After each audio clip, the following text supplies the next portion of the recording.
Order! Order! You are an incorrigible delinquent at times. Behave yourself, man! German Chancellor Angela Merkel has announced that some shops will open next week, with the first schools set to resume on May the 4th. She said German hospitals were not overburdened by the virus, but she strongly recommended that the German public wear face masks on public transport and inside shops. Our Foreign Affairs correspondent Jonathan Rugman has this report. Europe's biggest economy is undergoing Europe's biggest lockdown, though for not much longer, with many shops in Germany allowed to reopen next week. So decided Chancellor Merkel, a scientist by training. She had spoken to all 16 of her state governors, and afterwards she talked of fragile success. We've achieved something that was at first in no way certain, namely that our doctors and nurses, all those in healthcare and the hospitals, are not overburdened. But I must emphasise this is a fragile, intermediate success. As for education, well, Germany plans to follow neighbouring Denmark, which began opening schools today. Though the Germans will prioritise those sitting exams, and they won't reopen their schools till May the 4th. Germany's first big virus outbreak was reported after a carnival here at Heinsberg, near the Dutch border.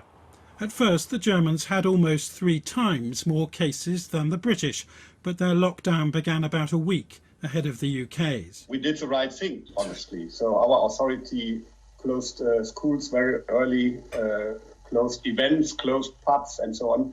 So we were a bit earlier than, for example, the UK and the Netherlands and Belgium. It also helped that many early German infections were from European ski resorts.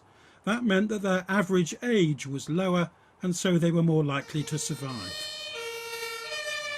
More significantly, Berlin's main hospital tracked the news from China and developed a test for the virus as early as mid-January.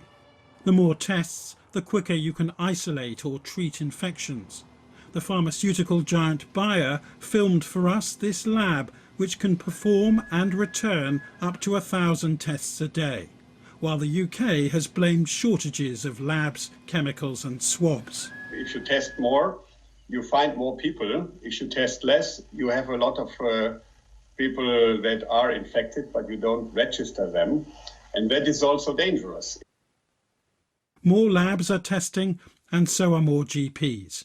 This one told us there's no shortage of kits, and that she's proud of the German government's response. Germany's conducted 1.7 million tests, more than 3 times as many per head of population as the UK, which has carried out almost 400,000.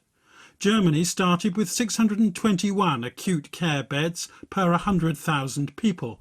In the UK, it was just 228.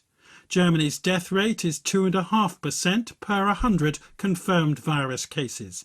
The UK's 12.8%. Over 3,200 deaths have been reported in Germany, compared with almost 13,000 in the UK. We all know that Germany got ahead in terms of its ability to do testing for the virus, and there's a lot to learn from that, and we've been trying to learn the lessons from that. It's sad that I have to say this, but the UK government underestimated the threat of corona in the beginning.